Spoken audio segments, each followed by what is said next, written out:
How's it going? My name is Jumpy, and I'm doing something new here.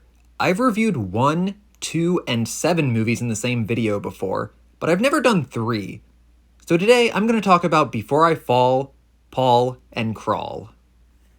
And really what happened was that I watched Paul, then I looked through my very long list of movies that I plan to watch eventually. 2 other films stood out for a potentially catchy video title. I committed to that idea, and here we are. So let's just pretend I watched all 3 of these movies in order on the same night. And not a couple months apart, with many other unrelated things in between, like I really did. And let's get into it. The first film is the 2017 drama Before I Fall. It stars Zoey Deutch, who was awesome in the 2022 movie The Outfit. Go watch that one, it's great.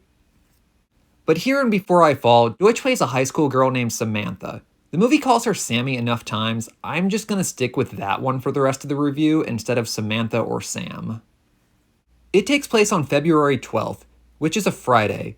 Since Valentine's Day would Before I Fall on a Saturday, they celebrate it early and call it Cupid Day. It's also Lincoln's birthday, but nobody ever points that out in the movie. Sammy is friends with 3 girls. There's Lindsay, Elodie, and Allie. And they're all awful people who bully their classmates. Lindsay is the ringleader, and Sammy goes along with it and joins in too. They focus a lot of their attention on a girl named Juliet, but they're also really terrible to Anna because she's a lesbian. None of this is cool, I don't even need to say that. That night they go to a party at Kent's house. He's played by Logan Miller, who was in the movie Escape Room that I reviewed a handful of videos ago. Kent has a crush on Sammy, but Sammy already has a boyfriend named Rob, who's really not great. Juliet shows up to the party to tell off Lindsay and the group, and Lindsay and the other guests end up throwing beer at Juliet. This whole thing is shitty. The girls leave the party, and they get into a car accident. Afterwards, Sammy wakes up in her bedroom on Friday morning like she did at the start of the movie, forced to repeat the same day over and over again. This is just Groundhog Day. I don't even need to say that either. But that's what drew me in. I really like Groundhog Day's plot, and it's cool to see it applied to different genres. Happy Death Day is an entertaining slasher movie take on Groundhog Day, and Edge of Tomorrow is a kick-ass sci-fi action movie version. Before I Fall is a teen drama Groundhog Day, and this isn't my favorite genre, but I was willing to give it a shot. First off, I like the look of the movie. It's got a muted color scheme that's dark and cold, and it reminds me of David Fincher's style. The opening isn't bad, but it's not the most engaging because the girls are so unlikable. The movie really starts to pick up when the day starts repeating. You know how this goes. Sammy is confused at first and then realizes what's going on and tries to stop it. But who the hell cares if it's not original? I was enjoying this enough, and I wanted to see Sammy realize the error of her ways and change to become a better person. My favorite part is the day where Sammy doesn't give a fuck. Her scenes with Anna in the school's bathroom and Kent in his house are both really good here. And there's another day where she takes off school to hang out with her little sister and spend time with her family. And those interactions are sweet. The acting is uniformly pretty solid throughout the movie, and everyone's believable. And then we get to the ending. I don't want to do a spoiler section here, but I'll just say that it tries to break away from the Groundhog Day formula, and I don't like what it does here and wish they had done something else. Another thing is that I wish they had shown more of Sammy with her friends. She plants some seeds to help them become better people too, and I know it's not their story, but I would have liked to have seen a few additional interactions. Despite the opening and the ending, I liked a lot of this movie, especially from when Sammy starts repeating the day until the final stretch. There are some good moments in it. I'm giving it a 5 out of 10 overall. This one's really tough to recommend. I don't regret seeing it, but I don't know if I'll ever watch it again. I'd stick with Happy Death Day and Edge of Tomorrow if you want more Groundhog Day, but proceed with caution if you decide to check out Before I Fall. My second movie in this Trip, Paul feature is the 2011 sci-fi comedy, Paul. I fucking love the Three Flavors Cornetto trilogy, which is made up of Shaun of the Dead, Hot Fuzz, and The World's End. All three were directed by Edgar Wright, star Simon Pegg and Nick Frost, and were co-written by Wright and Pegg. In between Hot Fuzz and The World's End, the director and stars split up and left the UK to do their own films.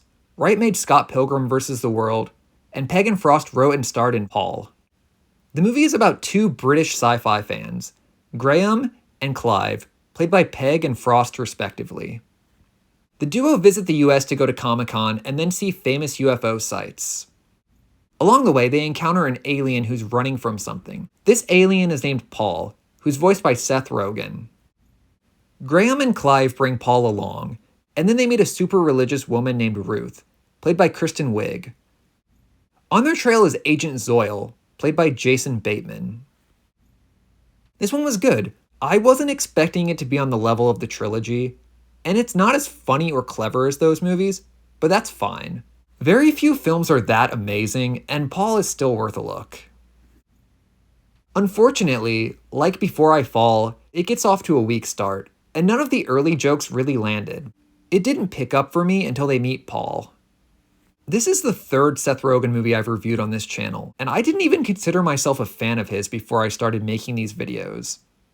I liked him a lot in Funny People and Knocked Up, and I like him here. Paul is a fun character. Sometimes he just messes with people, like making jokes about probing them or disappearing and reappearing suddenly to scare them. But he can be sweet too, and he does develop friendships with the other characters. My favorite thing about the movie is that Paul is the basis for what aliens look like in pop culture. He crashed to Earth in 1947, and he's helped Hollywood out. That's wonderful. The film is filled with movie references, most of which are sci-fi and/or Steven Spielberg-directed pictures. Some of these references are just quoting lines of dialogue, but a few of them weren't great. Both my examples of this are from James Cameron movies, Titanic and Aliens. And since I seem to reference my top 10 favorite movies in every single video I make now, I'll just say that if I did make a list, I would include Aliens on it. I fucking love Aliens. It's just too bad that the reference in Paul was not that good and was just very obvious. But yeah, some of the other references in Paul were fun. Like there was a movie theater that was randomly playing Duel. I fucking love Duel. And the band playing a song from Star Wars at a bar. I fucking love Star Wars. There's also a scene where a cop says something to Graham and Clive about UK cops, which is a nice nod to Hot Fuzz, where both actors played police officers. I fucking love Hot Fuzz references that involve some of the people involved in Hot Fuzz. A lot of the jokes are elevated because of the acting. Like there's a running joke about a character peeing their pants. That's a lot funnier than it should be. Obviously, Pegg and Frost are both very good. Jason Bateman is also entertaining as the agent very eager to take care of the situation. There are two other government agents, played by Bill Hader and Joe Lo Truglio, that are kept in the dark but piece together what's going on. And they get their chances to shine.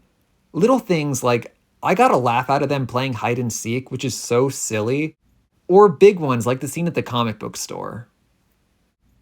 I was really worried going into this that Ruth would be obnoxious, but Wiig makes the character fun to watch, for the most part. There is one scene where she does something very inappropriate, and it's the worst part of the movie. Later on, she gets called out for it, which admittedly made me laugh because of the line delivery, and because I didn't expect the movie to address that moment again. It does brush it off after that, I just would have preferred it if it hadn't happened at all. Otherwise, everything else about Ruth learning to be free from her father and from religion for the first time in her life is fun. There's a cheap, broad-running joke about her using profanity for the first time. And this joke could have gone horribly wrong and been embarrassing, but she sold it, and it made me smile more often than not. There's a pit stop that they take where they visit someone, and then there's a chase scene afterwards. And that stretch of the movie is very strong. I was delighted with the emotion here, and some of the gags surprised me in a good way. Nothing here is absolutely amazing. A fair number of jokes don't work, but a lot of things amused me, and there's enough solid laughs in Paul that I'm going to give it a 6 out of 10. My final film is Crawl, which is a 2019 alligator horror movie. When I was a kid, my grandfather told me about the movie Lake Placid, which is a film I still haven't seen. It's about a giant crocodile, and he described the events of that movie like it was a real thing that had happened. That memory means so much to me, and I'll always think of that whenever I see a crocodile or alligator movie. And that brings us to Crawl. The movie was directed by Alexander Aja, and I've mentioned a few of his movies before on this channel. He did the Hills Have Eyes remake, which is horrifically violent and intense, and he also directed Horns, which I wasn't a fan of. Crawl is the first movie of his that I've reviewed for this channel. The film stars Kaya Scodelario. I know her best as Claire Redfield in Resident Evil Welcome to Raccoon City. I have a lot of problems with that one, but I still really enjoyed it a lot. It's an adaptation of the first two Resident Evil video games, and it crams way too many things into it and leaves a lot out. And I'm sure some of that is due to budgetary constraints. Like, they didn't include the alligator boss from Resident Evil 2. But hey, at least there's Crawl, which shows the Claire actors meet multiple alligators. Actually, now that I think about it, maybe it wasn't because of the budget that Welcome to Raccoon City didn't have the alligator. Maybe after being in Crawl, Scodelario demanded that there be no more alligators in any of her future films. I'm fucking around too much here, let's get to the plot. It's about a college student named Haley. She's a swimmer. This is established from the very first frame, and it's absolutely hilarious and charming how obvious it is that this will come into play later on, and I loved the movie for it.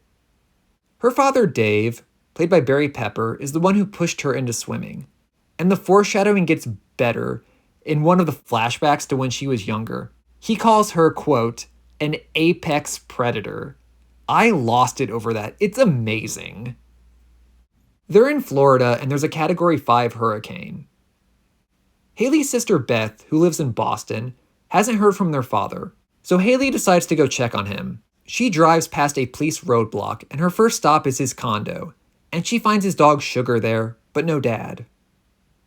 Next, she heads to her childhood home where she finds evidence that he's there. Sugar leads Haley to the house's crawl space, and Haley goes down there and finds her father who has been attacked by something.